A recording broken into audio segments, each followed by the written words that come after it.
El capitalismo social es el legado empresarial de Monterrey. Pero una de las razones por las que Monterrey destaca sobre otras ciudades como la capital industrial del país tiene mucho que ver con el estilo y el modelo de negocios que había aquí. En las empresas que se desarrollaron han permanecido en el tiempo porque tienen una serie de principios. Libre emprendimiento. Segundo, dignidad humana. Tercero, compromiso. Y cuarto, liderazgo humanista. Tu rol como individuo que estás al frente de una institución, cómo interactúas con lo que está afuera. A veces no somos conscientes o no queremos ser conscientes de que la empresa consume valor público. Si tú tienes una empresa de transporte, por ejemplo, pues el que haya buenas carreteras es necesario para tu negocio. Y si tienes un mal gobierno y por lo tanto malas carreteras, tu negocio sufre. Pagas más en llantas o retrasos o lo que sea, ¿no? La seguridad pública, que es un bien público, es necesaria para que exista un ambiente de negocios con la certeza tal que permita que los negocios crezcan. Pero entonces está la pregunta de, bueno, ¿y si eso es tan importante para la vida de todos, en manos de quién está? ¿Y por qué no nos involucramos más? Yo me acuerdo cuando vine aquí que algo que me llamaba mucho la atención es que el cuarto, la habitación de don Eugenio es muy pequeño, pero la biblioteca es como 3 o 4 veces más grande, donde él pasaba más tiempo en la biblioteca. ¿Qué es lo que tiene ahí en la biblioteca? ¿Qué es lo que hacía ahí en la biblioteca de don Eugenio? Sí. O sea, hay muchos mensajes ahí, ¿verdad? O sea, está el tema de la modestia, que literalmente, pues, don Eugenio lo vivía. De hecho, el historiador que le tocó abrir ese cuarto que estuvo sellado 40 años, dice que cuando le dijeron, vas a ir a abrir el cuarto de don Eugenio, pues se imaginan los tesoros y no, y encuentran pues un cuarto pequeño, modesto, con una decoración mínima, un closet pequeñito, donde no cabe mucho, un baño como el que encontrarías en cualquier baño de la época, el azulejo azul también de la época. Y como bien dices, su despacho, su biblioteca, al doble o al triple del tamaño de su cuarto personal. Y los libros que se encuentran en la biblioteca están acomodados en un orden particular que se respetó y todavía están en ese orden, que es como medio una cronología de las empresas en las que se involucró Eugenio. Okay. Dicho de otra manera, cuando se metía en una nueva industria, encontramos libros de cómo trabajar el cartón, cómo trabajar el aluminio y demás. Pues era una manera de investigar la industria a la que se iban a meter, a involucrarse, ¿no?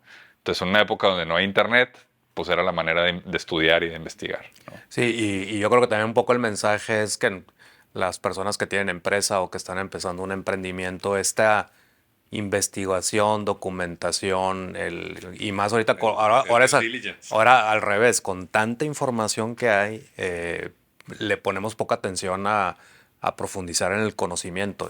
Y creo que eso es como algo que es como una habilidad que tenemos que buscar en las personas que forman empresas. Sí, y creo que hoy, sobre todo con la saturación de información que tenemos, y eso incluye desinformación, porque también el tener todo a la mano, pues luego hay un problema de qué es real y qué no, y qué me sirve y qué no. Pero sí hay un tema que tenemos nosotros hoy y que también es una lección que nos deja don Eugenio, es encontrar el tiempo para hacerlo. Parte de la razón por la cual su cuarto está separado al de su esposa es porque él, después de trabajar, le dedicaba 3 horas a los proyectos que estaban fuera de cervecería, incluyendo el TEC.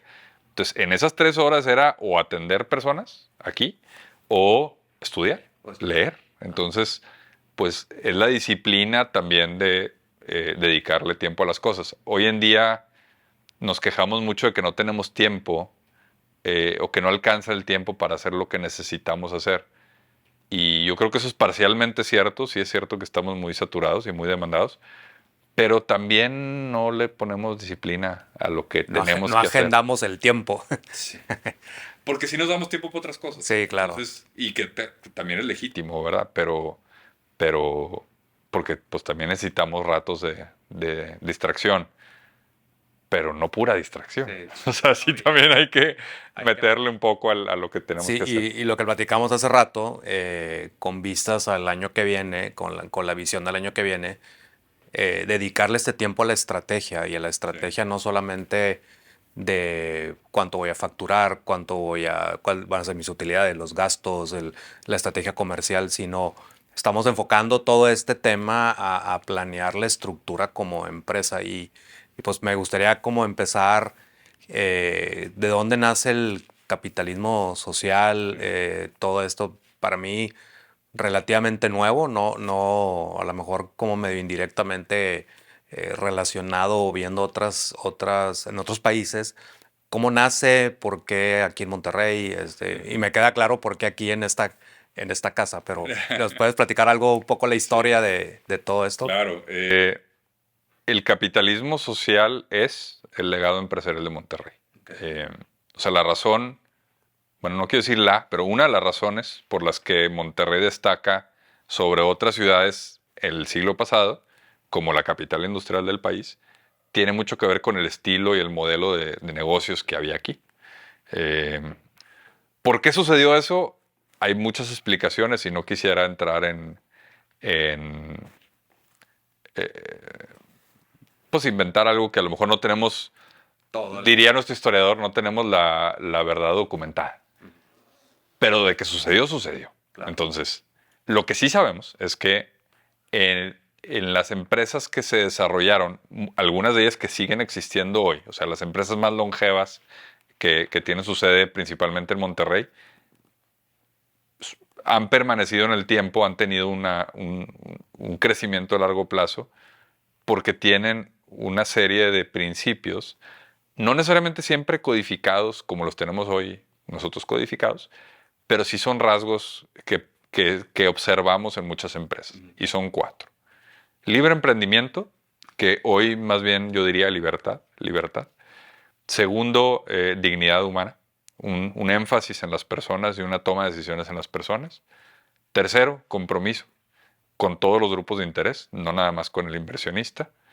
Y cuarto, liderazgo humanista, que tiene mucho que ver con el rol de líder y cómo interactúa no solo con su negocio, sino también con la comunidad, con los asuntos públicos, con la vida pública de la comunidad. Entonces, libertad, dignidad, compromiso y liderazgo humanista. Y quizá lo último que quisiera acentuar, porque no siempre queda muy claro, el siglo pasado se hablaba mucho, de hecho los empresarios hablaban mucho de la libre empresa, de la necesidad de proteger la libertad de emprender, porque existió, como saben, una antítesis al capitalismo, ¿no? Y había así una conversación pública sobre el rol de las empresas enfrentado al rol del Estado. Hoy en día eso no es necesariamente la realidad, aunque pudieran existir personas que hablan en esos términos, la realidad es que no está en juego la libertad de emprender. O sea, hoy una persona en México que quiera emprender una empresa es libre de hacerlo. Con sus trabas, con sus detalles, pero existe la libertad. Pero entonces, lo que sí promovemos mucho en el modelo de capitalismo social es la libertad a las personas, que tiene que ver con proveerle a las personas las oportunidades y los medios para aprovechar las oportunidades. Entonces, en un país profundamente desigual, donde no hay las mismas oportunidades para todas y todos, por muchas razones, ¿cuál es el rol de un líder empresarial, de una empresa, para generar esas oportunidades y también permitirle a las personas aprovecharlas? O sea, no basta con que digas, ahí hay una beca para ti, pero resulta que para poderla aprovechar tienes que hacer unas maromas diarias que no vas a poder. Tener 35 años en la empresa. Sí, exacto. Entonces, pues dirían los economistas, remover esos obstáculos a la libertad de las personas, a que la gente pueda hacer lo que quiere ser. Claro. Eso es desarrollo, en realidad. Y como líder, hacer que las personas los aprovechen y ponerle esos puentes para que lo puedan hacer. Nosotros, yo les digo, por ejemplo, en la empresa que somos 300 personas, yo les digo, pues somos 300 multiplicadas como por 3 o por 4, estás hablando de 1,500. Y luego de esas 1,500, pues estás hablando que también depende de ti el que te renta, el que te vende la computadora, el que te hace los boletos de avión. O sea, el círculo de influencia que tenemos las empresas es más allá que simplemente el colaborador que está contratado contigo. Y ahorita decías algo de este rasgo de los empresarios que seguramente pues están aquí en Monterrey, pero en otras partes o en otros países. ¿Hay una radiografía o hay un examen que nos podamos hacer nosotros como empresarios o como empresas donde digas, mira, de estas 4 iniciativas, esta iniciativa la tienes en verde, esta la tienes en amarillo y esta la tienes en... ¿Cómo funciona esa parte? Sí, mira, nosotros tuvimos en algún momento como una autocertificación, una especie de autoevaluación, pero siendo honestos, la gente no la contestaba tanto. Por no decir, nadie la contestó, ¿no? Seguramente, Toño, a ti te la hicimos llegar y pues así como entró, salió. Entonces, creo que a lo mejor la gente no está necesariamente tan interesada o no le ve tanto valor a contestar el examen, ¿no? Lo que sí te diría es que hemos visto que contrario a lo... O sea, hay dos lecciones que pudieran ser contraintuitivas o que parecía que eran contraintuitivas cuando inició la iniciativa Capitalismo Social. La primera es que cuando empezamos había algunos empresarios que nos decían, oye, pues ahorita el empresario está muy mal visto, no le llames capitalismo porque pues pues, sí, la gente va a creer, se va a imaginar lo peor. Y decidimos sí llamarlo capitalismo social por dos motivos, porque así le llamaban los empresarios de Monterrey y ese es el legado al que estamos haciendo honor, pero también porque somos un modelo capitalista. Ese es el modelo en el que estamos. Nunca decimos que es perfecto, porque no lo es, pero no podemos sustituirlo por otro modelo, porque este es el mejor modelo con todo y sus fallas, ¿no? Sí. Entonces eso era lo primero que veíamos. Oye, el capitalismo social, ay, pues a lo mejor no le digas así. Y la verdad es que hemos encontrado que ha funcionado muy bien hablar del modelo y atender lo que al modelo le hace falta. Y lo segundo, y que va más a tu pregunta de dónde puede un empresario verse al espejo. También los empresarios al principio creían o creíamos que éramos muy mal vistos porque tenemos muy mala prensa. Y no es del todo cierto. El empresariado en México, y esto sí lo puedo decir con datos, todavía goza de una buena opinión y una buena reputación, sí, sí, sí. Porque la gente reconoce el valor económico. En un país de carencias, la gente valora a quienes están generando oportunidades. Otra vez, libertad. Pero sí hay áreas de oportunidad muy claras y cada vez crecientes en la parte social. O sea, la gente sí identifica con claridad la falta de liderazgo del sector empresarial para resolver temas como desigualdad, corrupción, mejores salarios, más oportunidades para mujeres, problemas medioambientales, etcétera, etcétera.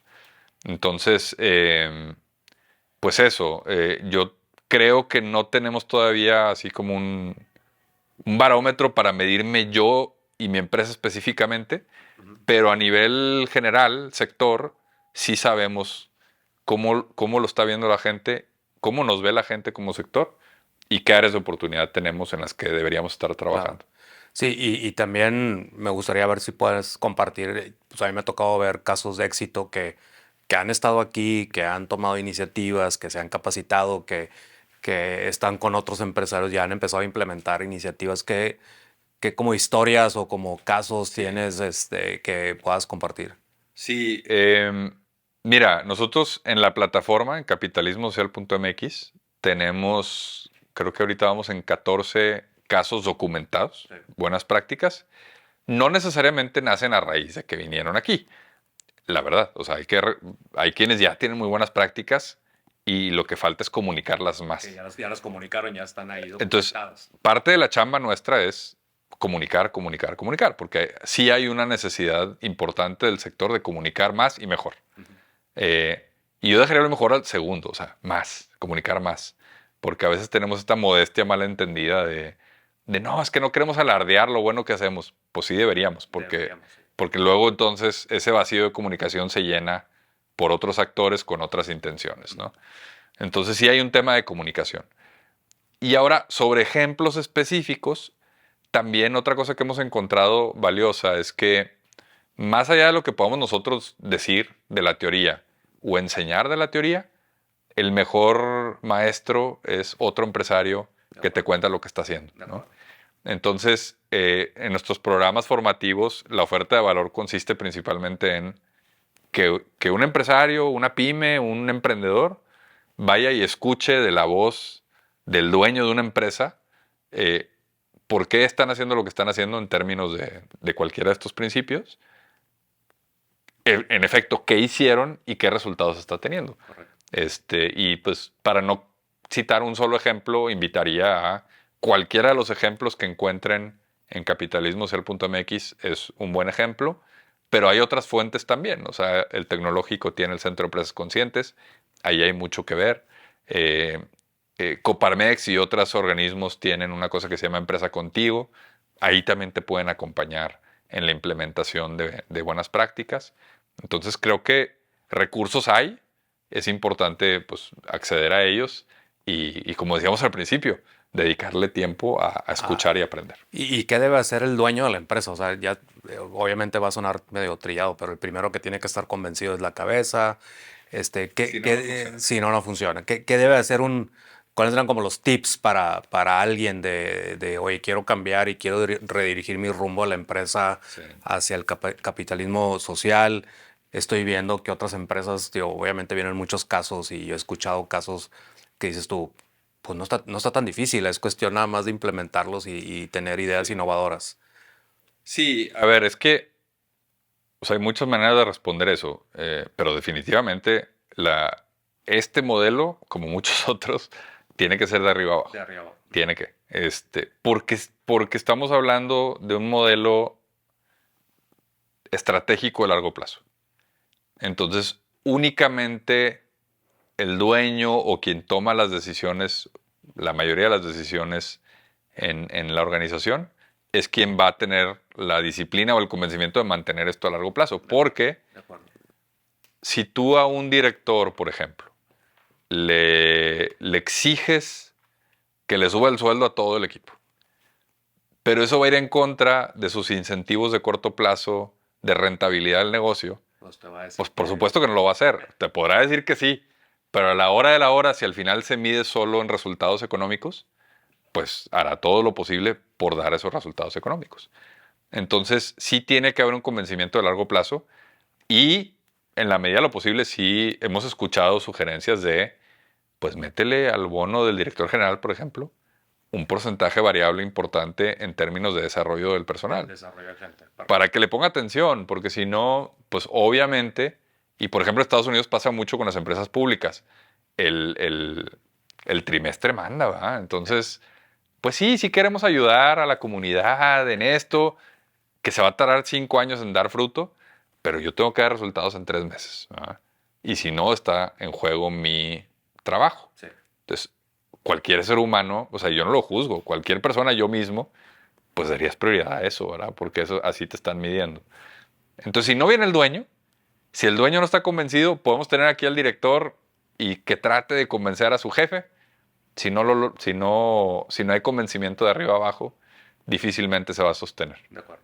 Y el dilema es que este tipo de modelos dan resultados económicos y sociales en el largo plazo. En el largo plazo. Entonces hay que tener paciencia también, ¿no? Sí, fíjate que nosotros, y hemos hecho de todo, unos años medimos la parte financiera, otros años medimos el servicio al cliente, y a mí me gusta mucho una herramienta, el Balance Scorecard, que mide pues, lo financiero, el cliente, la operación y la gente. Y la teoría dice que si tú tienes buena gente, pues automáticamente el operar procesos pues, va a funcionar. Si tú tienes buenos procesos, funcionan bien, el cliente va a estar contento. Y si el cliente está contento, pues en automático la parte financiera te va a ir bien. Pero pues al final del día, y nos pasó así como tú lo comentas, enfocan mucho las baterías a la parte de finanzas. Y, pues, oye, la rotación de la gente, pues sí, nomás que me estás midiendo por utilidad, por facturación, Claro, por cuentas por cobrar. Oye, pero es que la gente, entonces ahorita lo que estamos haciendo, parte de lo que hemos implementado, pues esto vale 25, 25, 25 y 25. Entonces, pues te tienes que involucrar con la gente, tienes que tener planes de vida y carrera, tienes que tener un porcentaje de rotación, lo tienes que cuidar. Sí. La parte operativa, pues tienes que cumplir con los procesos. El cliente, que antes mandábamos a lo mejor una encuesta del cliente y te le decías, oye, es que salió mal calificada el cliente. Sí, bueno, más que me está pagando y aquí está la utilidad. Entonces, Claro. ahora te cuenta que lo pusimos para el otro lado y, oye, ¿qué dijo el cliente? Y cómo está la calificación del cliente? Entonces, yo Sí. creo que es como un balance y entender que todas las dimensiones son importantes. Sí.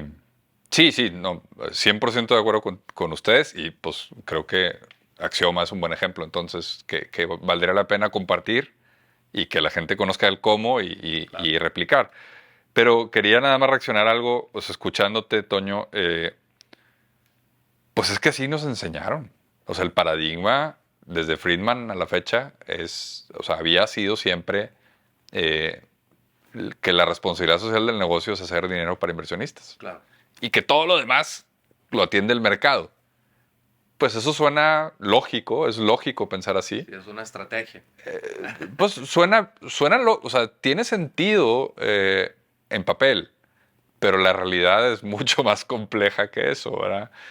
Y el mercado no se regula perfectamente y los reguladores no lo hacen Sí, de la mejor manera, digamos. Entonces, pues no toca. Y un poquito, un empresario que visitamos mucho en el programa de capitalismo social dice, pues mira, si viviéramos en Suiza, este, te compro la idea de que, oye, eso no le toca a la empresa y que lo haga el gobierno, ¿no?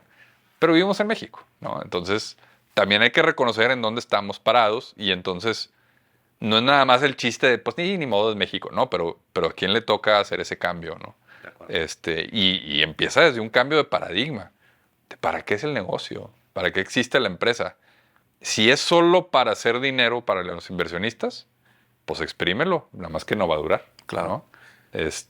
Sí, bueno, ustedes han de tener muchas estadísticas. En México, pues las segundas generaciones, pues no hay muchas y terceras generaciones creo que hay, el porcentaje es casi Sí. nada. Y si tú no piensas, y yo les digo, si tú no piensas en la empresa, que mañana Toño o Carlos no van a estar, ¿cómo le haces para que eso se mantenga y que eso se sustente? Pues tienes que ser planes de vida y carrera de la gente, tienes que estar viendo una visión de mediano o largo plazo. Yo les digo, lo que a mí me costó 33 años, pues aquí a ti te cueste 10. Entonces, hacerle una plataforma, nosotros estamos en una estrategia de crecer a través de las personas, donde yo les digo, es que imagínate que tengas 10, 5 o 7 personas que les vaya muy bien, que tengan su negocio, que tengan su franquicia, que sean asociados, pues en mediano a largo plazo vas a tener 1 y 3 y 5 y 7 y vas a tener una empresa y cada quien va a estar haciendo yo les digo, su mini axioma de hace 15 años y yo les digo, es tu patrimonio, porque pues ese es un patrimonio que si tú tienes ahorita 40 años y estás apostándolo a este modelo, pues en 10 12 años vas a tener algo, y es más, y quiero que te vaya mejor que yo les digo, es que ojalá que crezcas el triple que yo crecí. Eh, pero sí creo que también y yo no sé, a lo mejor también es un paradigma el mío personal. Yo les digo, las personas entre 20 y 30 años lo que buscan es experiencia, los de 30 y 40 lo que buscan es pues dinero porque pues se están casando y quieren dinero. Los de entre 40 y los de 40 50 altos, estabilidad porque pues los chavos están en la prepa y están pasando la carrera y quiero estar aquí. Pero ya el que está arriba de los 60, que es mi caso, por ejemplo, pues estás pensando más como un tema de trascender. Y a lo mejor son momentos de las personas que tienen que pasar esa ruta para decir, ya entendí Sí. cómo hacerlo, ¿no? Pero en estos programas que ustedes tienen, entran todo tipo de empresas de todos lados, de todos lugares y de todo, ¿verdad? Sí. Sí, me dejaste reflexionando en el tema de la trascendencia. Eh, sí, es que, o sea, definitivamente creo que una manera de trascender es en la instalación y permanencia de una cultura empresarial que genera valor para todos. De nuevo, las empresas que lo hicieron en el siglo pasado siguen generando hoy. generando. Y no es necesario que nombremos cuáles, ya sabemos cuáles son. Pero sí creo que hay un tema de el ser humano en su naturaleza, pues llegará a cierta edad donde empieza a valorar estas cosas. y a lo mejor ahorita en una etapa más temprana de la vida estás valorando otras, ¿no? Pero entonces un poquito es, casi siempre los que ya llegan a la reflexión de la trascendencia dicen, ay, si yo hubiera sabido esto antes, No, hombre, sí, lo hubiera trabajado antes, y entonces... 100%. Pero es como parte del sistema en el que estamos, ¿no? O sea, como que sí hay que también dar suficiente espacio para cuestionar paradigmas y pensar, oye, pues la manera en la que funciona el capitalismo ahorita no es óptimo. Pues de entrada nos estamos acabando el planeta, ¿no? Entonces, ahí qué más señal de alarma que esa, ¿no? Claro. Pero tampoco podemos decir, bueno, entonces que se acabe el capitalismo, ¿no? Porque sí genera valor. Lo que pasa es que también está teniendo externalidades que no estamos atendiendo. De acuerdo. Pero entonces hay que cuestionar las cosas desde más jóvenes. Eh, y yo creo que también, digo, a lo mejor no viene el caso, pero escuchándote viene a mi mente, pues otras preguntas que nos hacemos como mexicanos, ¿no? ¿Por qué? ¿Dónde están los liderazgos en lo público que quisiéramos? ¿Por qué tenemos tan malos gobiernos? ¿Quiénes están ocupando esos espacios? O por ejemplo los gringos que dicen, ¿por qué puros viejos en la presidencia? Sí. Pues tiene que ver también con esto, ¿no? O sea, por cómo ven los jóvenes su proyecto de vida y en qué momento toma una decisión de también atender lo que está fuera de mi beneficio individual, ¿no? O sea, ¿dónde está el colectivo? Y ahora sí, regresando, esta pequeña desviación que tuvimos, regresando a capitalismo social, en la parte de liderazgo humanista tiene que ver eso. O sea, es tu rol como individuo que estás al frente de una institución, cómo interactúas con lo que está afuera. Porque a veces no somos conscientes o no queremos ser conscientes de que la empresa consume valor público. De acuerdo. Si tú tienes una empresa de transporte, por ejemplo, pues el que haya buenas carreteras es necesario para tu negocio. Sí. Y si tienes un mal gobierno y por lo tanto malas carreteras, tu negocio sufre, ¿no? Pagas más en llantas o retrasos o lo que sea, ¿no? La seguridad pública, que es un bien público, es necesaria para que exista un ambiente de negocios con la certeza tal que permita que los negocios crezcan, etcétera, etcétera, etcétera. Pero entonces está la pregunta de, bueno, ¿y si eso es tan importante para la vida de todos? ¿En manos de quién está? Claro. ¿Y por qué no nos involucramos más? Sí, ¿Por qué en los índices de participación en lo público o en la participación política de la gente hay tanto rechazo? ¿O tenemos estas ideas malamente muy interiorizadas en México de no, es que la política no es para mí o no es para los míos? Pues más vale que sea para mí y para los míos porque lo estamos pagando todos, ¿no? Y lo pagan los empresarios. Y entonces, ¿cuál es el rol del empresario? Pues resulta que el empresario es el que está en el largo plazo, es el que genera el dinero, es quien tiene la mejor confianza de todos. Sí. Eso está clarísimo. Entonces, pues yo haría la pregunta de otra manera. Pues, ¿quién más lo puede hacer? O sea, tiene que ser necesariamente el liderazgo empresarial quien atienda también eso. No está fácil, porque pues además que seas negocio, además es rentable. Claro. Pero todo lo demás sí te toca, sí es tu cancha. Sí, algo decía David Noel Ramírez de la hipoteca social, ¿no? Y yo les digo cuando somos socios formadores del TEC de Monterrey, cuando vamos a los eventos de los estudiantes, yo les digo, oye, nosotros que tuvimos la oportunidad de estudiar en el TEC de Monterrey, que tenemos una empresa, que tenemos esto y lo otro, pues te está generando una cuenta que tienes que ir pagando, regresarle a la sociedad. Y otra reflexión, que en la presentación del libro de Miguel Treviño, del alcalde de San Pedro, decía, si realmente queremos cambiar el país, si realmente queremos impactar el país, tiene que haber jóvenes en la política. O sea, dice, tiene que haber para cambiar la mentalidad, para cambiar pues, los procesos, los estándares y sí, pero hablas con otras personas y dices, no, yo ya estuve en la política y ya no regreso, ya no me quiero regresar. No, pues no es fácil, pero si fuera fácil. Cualquiera lo haría. Cualquiera lo haría. Déjame regreso al principio de la libertad, porque pues nosotros, creo que no me voy a equivocar, pues tú y yo sentados aquí, los que están detrás de cámaras ahorita produciendo este video, y seguramente todos los que están viendo este video somos tremendamente privilegiados en este país, ¿no? Ser mexicanos y estar hablando de estas cosas o viendo este video en tu dispositivo móvil, sin equivocarnos, automáticamente estamos en el mínimo por ciento de la población, ¿no? Pero entonces todo ese privilegio, esa libertad, nosotros no somos conscientes de lo que cuesta. Del costo. Y cómo se construyó esa oportunidad, ¿no? Y a costa de quién también. Porque también para que ese sistema funcione, hay gente que está pagando más caro que otros, ¿no?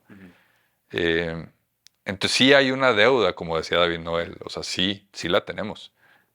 Podemos no ser conscientes ahorita, o no querer ser conscientes ahorita porque implica una responsabilidad.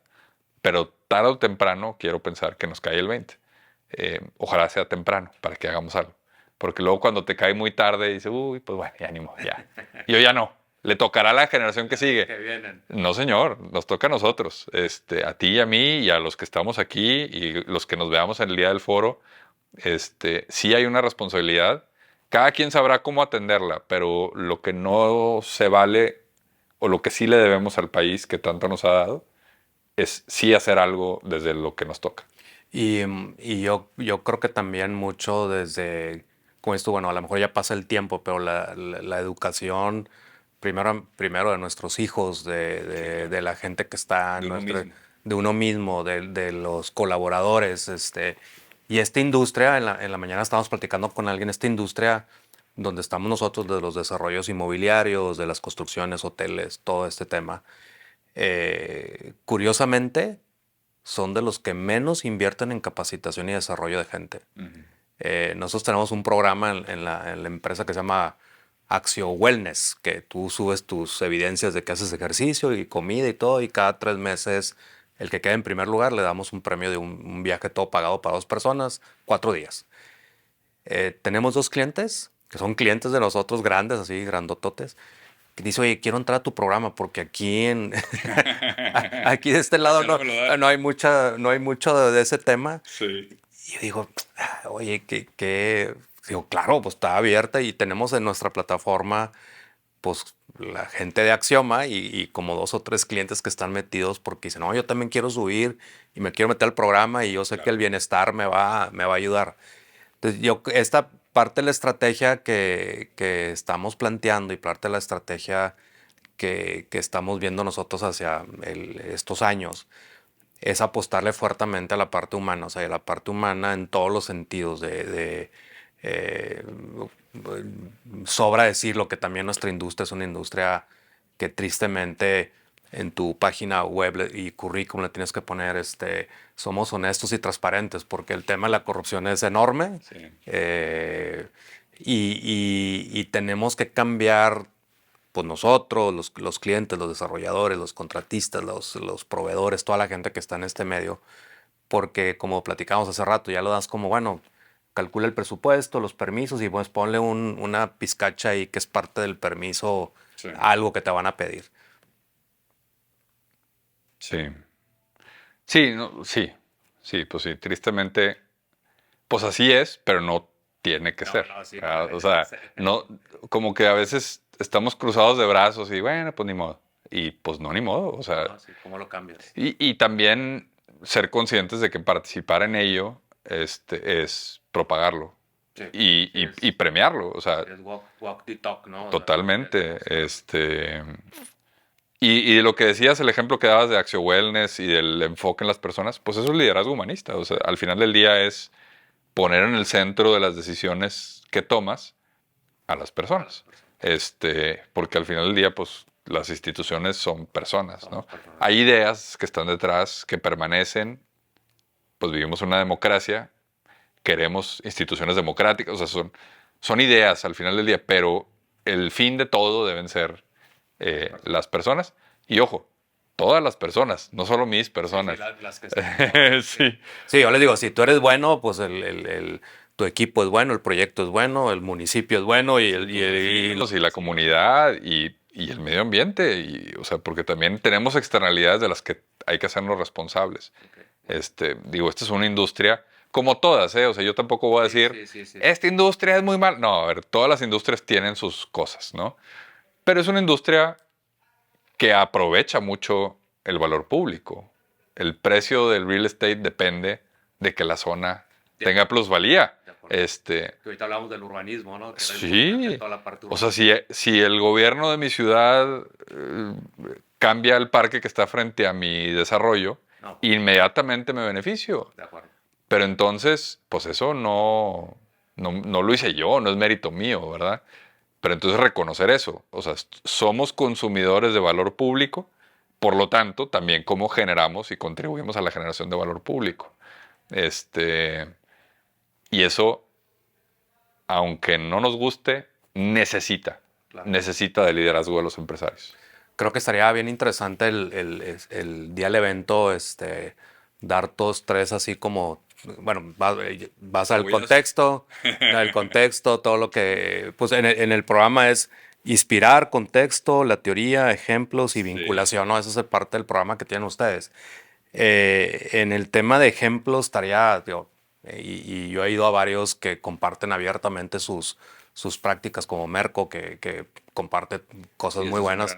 Eso es un gran ejemplo y tiene una historia bien interesante porque no empezó de grandes cadenas y de cosas de ese tipo, pero a lo mejor en el evento que no dejen de ir al evento para que vean los tips y que digas, oye, si tú cambias esto, que a lo mejor te voy a decir una cosa, el Axio Wellness o el programa que hagas, si tú sacas la TIR o el rendimiento es exponencial, porque no inviertes en coordinar, que la gente venga, aplausos, etcétera, y vas a invertir en un viaje de 4 días, que en un paquete que la inversión es nada, pero tienes un multiplicador enorme. Entonces yo creo que sería padre que el día del evento soltaras ahí 2, 3 tips. Sí, digo, podemos ver ejemplos y de hecho los veremos porque siempre el ejemplo ayuda para que amarre, ¿no? Entonces sí, sin duda, pero ahorita